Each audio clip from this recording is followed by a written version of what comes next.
We're back here on the platform, and we're speaking about the Commonwealth Secretariat's 19th Conference of Ministers of Education of the Commonwealth. Godfrey?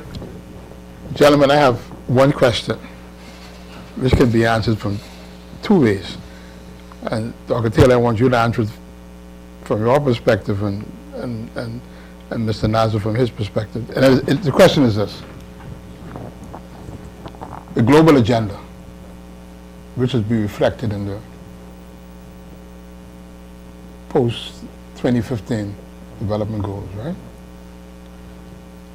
It's being set by the UN, Commonwealth Secretariat, the mega institutions like the World Bank, etc. And then you have national objectives, which are set by the Ministry of Education. Yeah. How do you mesh the national objective with the global objective when the Minister of Agriculture or the Minister of Education would say to you, hey, I have to get elected, this is my platform, and what the global agenda says is not a priority for us? Well, I could speak to that. Mr. Casmi works at the Commonwealth Yeah, so Secretariat. you speak from the global perspective. perspective. Another mention, but Yeah. I'm living this part of it in a real sense. So in 2012, when Minister Fitzgerald and I attended the 18th CCEM, the Bahamas was invited to host the 19th CCEM. And, you know, in talking to Mr. Fitzgerald about the pros and cons, we talked about the fact that if we were indeed to host this event, it would give us some level of influence on this global agenda, at least Commonwealth-wide agenda in education. And so since we have decided to take the lead in this, leading not only the region but also the Commonwealth, we have had an active hand in determining what actually goes on the agenda. So in terms of the speakers, in terms of the topics to be discussed, in terms of the theme itself, in terms of the issues paper, which is one of the leading documents that will inform the delegates at the 19th CCEM, the Bahamas has played a very active and important role. One of the things we've also requested that the Commonwealth Secretariat enable us to have in this 19th CCEM is what we're calling a ministerial regional caucus, where ministers are able to meet in their regional blocks. You following us? Ministers are able to meet in their regional blocks, and they're able to discuss this tension between policy and politics, because most ministers are elected officials. Some appointed, but most often they're elected. And so there's this immediacy around the politics that must take place. But as ministers of education, there's also this need to put in place policies that address medium and long-term challenges or issues within the education sector. And so we've actually built in a component on the Tuesday of the conference where ministers will try to examine that issue. And we'll have two persons come in before to speak with ministers to kind of help them to think about some of the key issues that you should be factoring in when you're trying to do both. Because it's unrealistic to think that a minister shouldn't consider the political climate. Because in order to do something, you got to be there. To be there, you got to get elected. But at the same time, you have to give consideration to policy. And it's that kind of tension that we're trying to address. And so, even after this meeting, because the Bahamas is the host country, the Bahamas will more or less be the spokesperson, the spokes country for the Commonwealth on education for a time after the conference.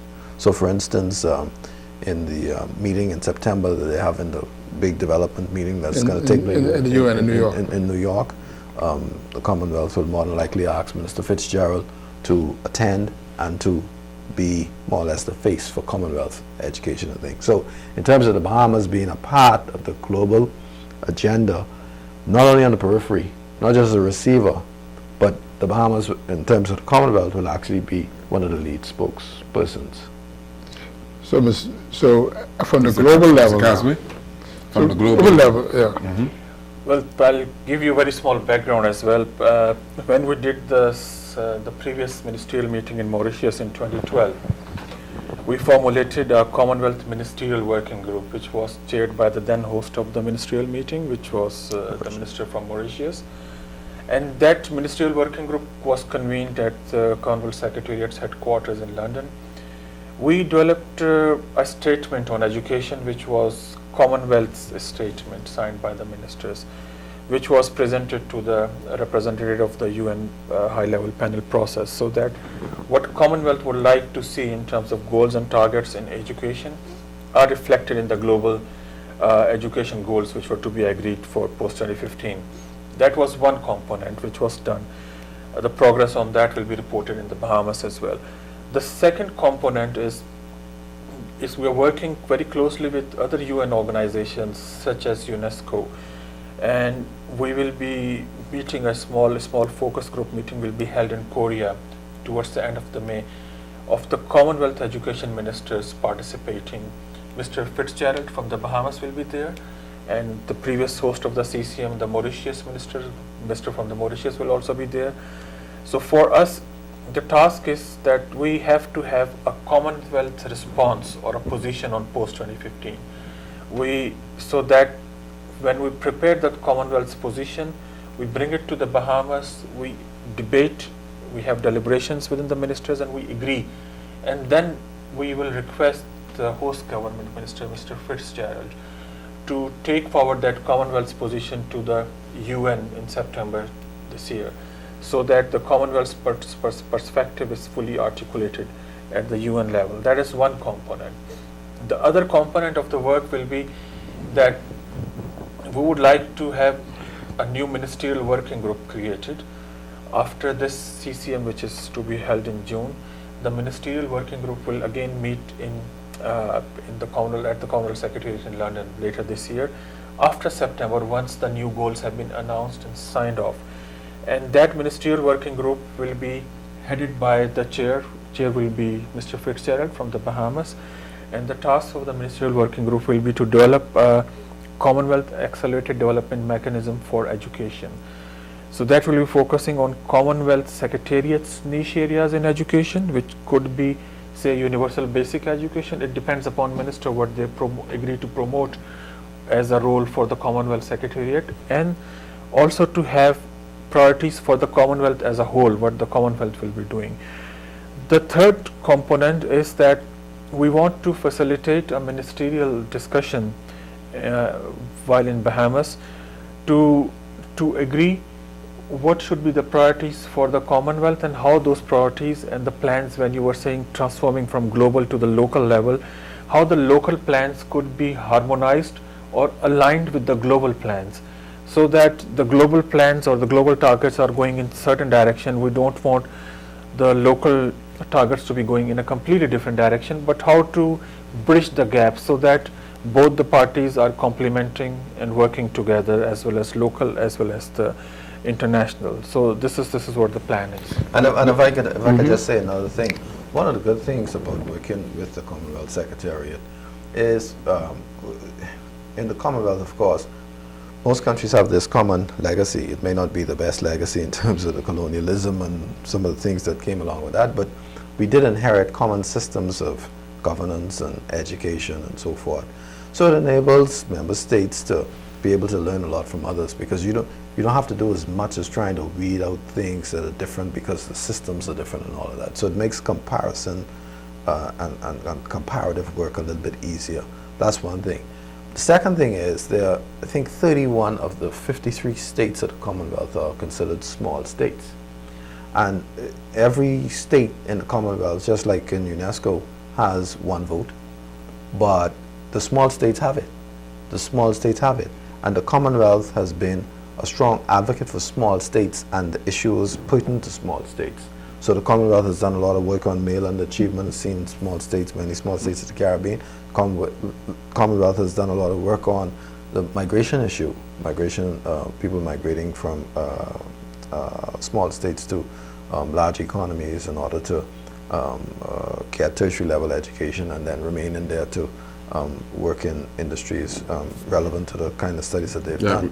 So the point is, in the Commonwealth itself, working in the Commonwealth, it gives countries like our countries more of a chance to have our voice, our issues, our concerns amplified. Yes, Mr. Taylor, you have your issues amplified, and I think it was in the last conference in Panama of Latin American and Caribbean leaders, where attended by President Obama, and the statement was made that there's a whole lot of talking going on in the global community on any number of issues, and not any real action.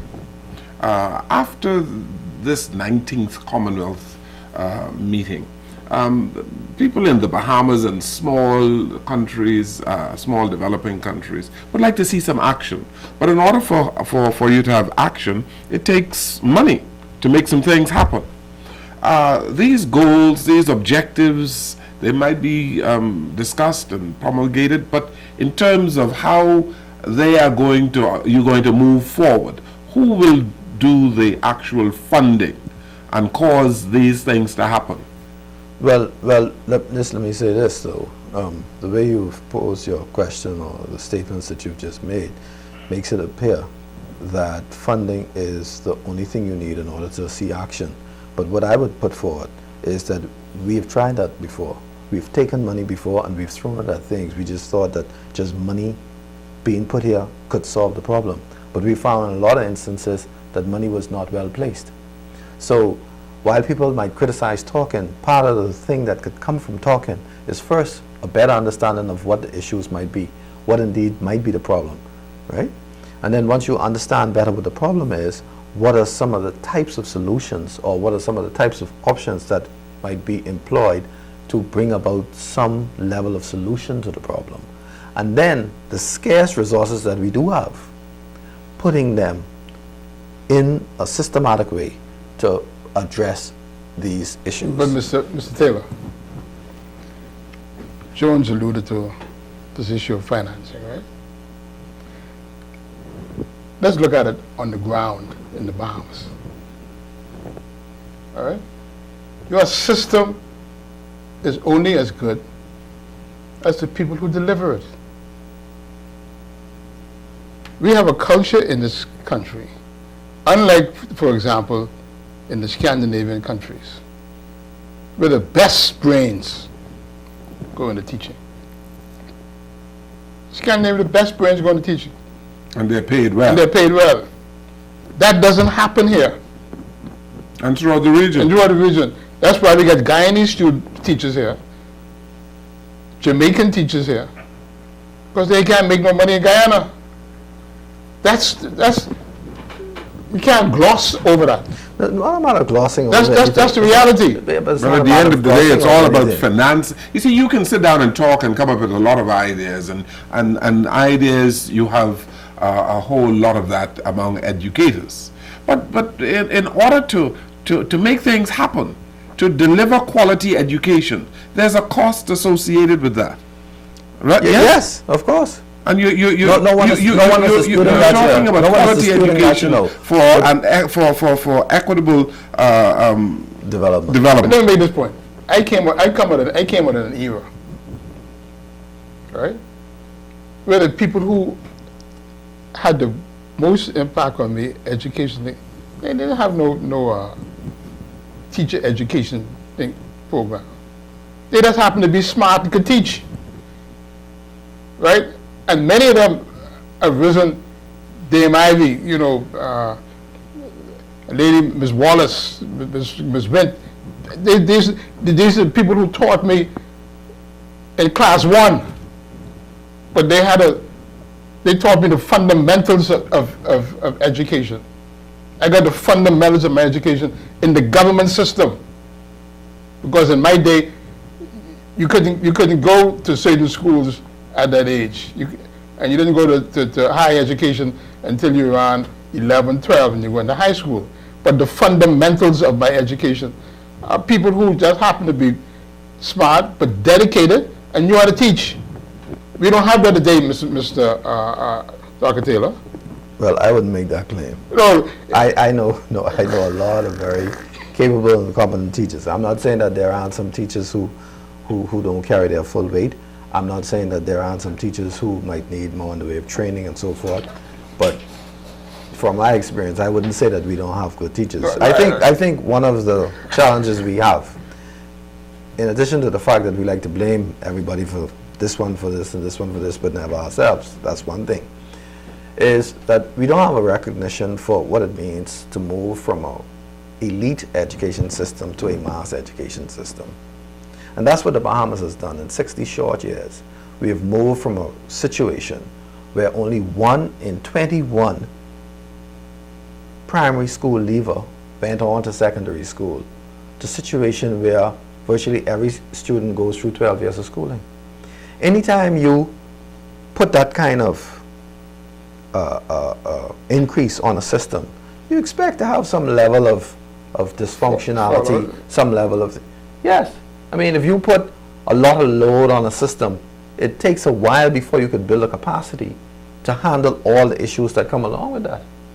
I don't understand why we believe that we could just increase the number of places in school, increase the number of seats, increase the number of teachers, and believe we could still get the same situation that we had in 1950 when you had this one public secondary school with only 30 children being enrolled every year. Yeah, but same level of student coming the country has placed more resources, financial resources in education. Yes, but you need resources to expand the education system. You needed resources to grow the education system. But the issue of quality is a lot more problematic than simply providing the access. But because issues around quality are not only localized to what it is that the school does. No, but the point is that in the Bahamas, for instance, we've put billions of dollars over the last 40 years in education. Not billions. Well, let's say 200 million a year, right? Now it's 200 million a year. Yes, okay. Yes. So if you're talking about 200 million a year, let's leave it at that. And the average Bahamian is wondering whether or not we are getting value for the amount of money that we are putting in education in the Bahamas for this $200 million. And you can sit down and discuss your ideas as much as you like, but at the end of the day, we are putting out people who are semi-literate or illiterate. Mr. Jones, you know, it's interesting that we have these conversations. Yes. Right? Because on one end, we talk about how so many Bahamian people are so illiterate. And then on the same day, on another program, we'll talk about how we have this problem with so many Bahamians not being able to find a job here who got a college degree. Indeed, we'll talk about... How get different? Yes, because the economy is not growing. But they have gone to school here. They've received an education, and the economy cannot absorb them. It's not expanding. The economy cannot absorb them. And so you have high skilled people leaving the country because they don't even have opportunity. Because the economy is growing too slowly, but that does not mean that you are doing a fantastic job in education. So education works within the confines of the environment in which But Mr. Taylor, we have to ask this fundamental question, you know. Is the education responding to the needs of the economy? Let me tell you why I say that. I heard Kayla's rule say it. I heard even your minister say it, right? There are more work permit holders out there than there are people who are unemployed. So that tells me, Mr. Taylor, that we have to import people because we're not producing the kind of skill set that is needed to fill those jobs. And that is a reflection that the educational system is not relevant to the needs of the economy. Because if the educational system was relevant to the needs, we wouldn't need all those work permit holders. That's what that tells me. That's what it tells you? Is that the only thing it tells you? No, that's what. Then on the next end, that's the most glaring thing it tells me. Then on the next end, we have 60% or more of the persons with a bachelor's degree or more who are Bahamian in the world, living outside the Bahamas. But what kind of degrees they got? Yeah, but you see, you also have some structural issues around why certain people are brought in on work permit. Yeah. Issues around certain employers only want to hire people who they're comfortable hiring because they're from the same country. That's the government fault. Well, That's the system. That's okay, the now, people who. That's the people so who. now you agree with me that there are some that's other the- issues. that's the government It's not fault. necessarily a case where Bahamians don't have the skill. We have people who are in the banking sector now who are being laid off, and the Minister of Labour the other day just spoke to that. How can you have all these people being laid off and none of the people who are holding a work permit is being, You know why? their work permit is Let me being signed? let me give you. So Let me make this point, George. structural issues let me make- beyond the education No, system let me necessarily. make this point. Let me make this point, right? If we had Bahamian-owned banks, But that's a different if we issue. changed the law and allowed people like Dr. Rogers and others, and give them license to form Bahamian banks, we won't have our banking system controlled by people in Canada who got to meet the demands of the shareholders. But if you had a banking system which was indigenized, you won't have that problem. So that's a So political I agree, problem. and I thank you for absorbing That's a me. political Yes. problem. So you see, Mr. Akasmi, that the issues will change from country to country. And the question then is how the Commonwealth is going to factor in this conference of ministers, the kinds of issues that are being raised here today. I think I'll be very brief on this particular question because Mr. Taylor covered in initial part of conversation regional ministerial caucuses meetings.